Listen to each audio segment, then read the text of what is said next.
జగిత్యాల జిల్లా సారంగపూర్ మండలం తలుపులగూడెం దెబ్బ దుబ్బగూడెం గ్రామాల సర్పంచ్ ఉప సర్పంచ్ వార్డు మెంబర్స్ ను మాజీ మంత్రి జీవన్ రెడ్డి సత్కరించారు. అనంతరం ఆయన ఎమ్మెల్యే సంజయ్ కుమార్ పై హాట్ కామెంట్స్ చేశారు.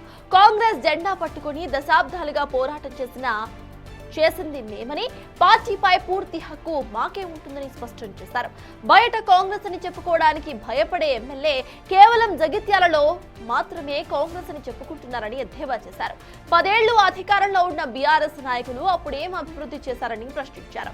ఇప్పుడు తన వద్దకు రాకపోతే బిల్లులు రావు, ఇందిరమ్మ ఇళ్లు మంజూరు కావు అంటూ బెదిరింపులకు దిగడం సరికాదని అన్నారు. ప్రత్యేకంగా ఢిల్లీకి వెళ్ళి గ్రామానికి వచ్చే విధంగా సౌకర్యం ఏర్పాటు చేస్తున్నాం.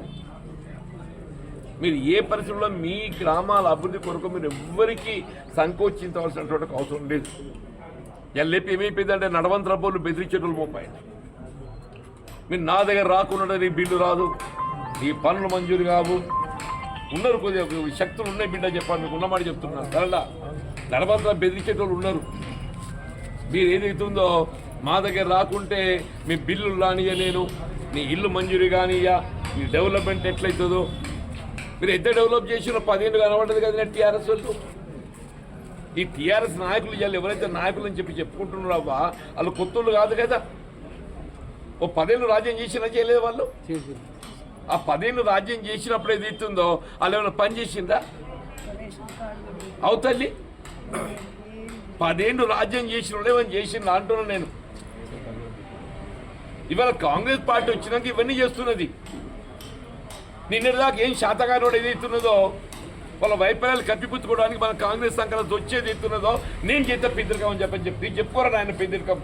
కానీ కాళ్ళల్లో కట్టడం పెట్టిన చేత మాత్రం మర్యాద దక్కదని చెప్పండి. కాళ్ళల్లో కట్టడం పెట్టిన చేత మాత్రం మర్యాద దక్కదని చెప్పండి. మీరు ఎవరు భయపడాల్సిన అవసరం లేదు. ఇలా దుబ్బగూడెంలో కొంత నీటి ఎద్దడి ఉంది, నీటి సమస్య ఉందని చెప్పి నాకు దృష్టికొచ్చి ఉన్నారు. దుబ్బగూడెంలో ఎవరండి ఇక్కడ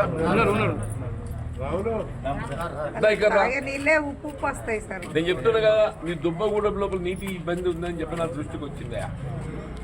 నీ దుబ్బగూడెం లోపల ఏదైతుందో త్రాగునీటి సౌకర్యం పరిష్కారం చేసి మిషన్ భగీరథ అని చెప్పిండ్రో మీకు ప్రతి ఇంటికి నీళ్లు దాపిచ్చే